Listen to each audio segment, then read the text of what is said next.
Dobar dan, da ste gradonačelnik Dubrovnika na jedan dan, šta bi promijenili? Petku bi skroz ogolio, isisao vodu iz uvale i od Palasa do Neptuna betonirao to.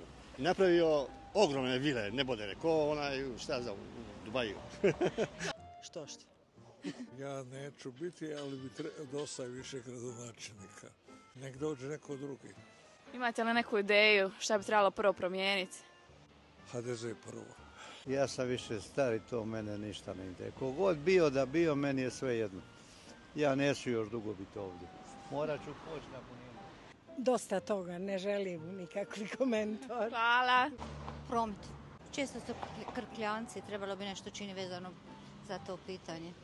Što se tiče ovih brijestova? Sram me i pogleda tu. Prvo ova stabla ne bi mi palo na pamet u Dubrovnik. Zamijeniti s onakim borovima prekrasnim što su bili. Trebalo ostaje onako kako je bilo. I te solje usmjere negdje gdje trebaju. Uistinu trebaju. Da ste gradonačelnica Dubrovnika na jedan dan, bi li nešto promijenili? Jedan dan. Dubrovnika na jedan dan, što bi promijenili? Ništa. Kaj je jedan dan? Promijenili?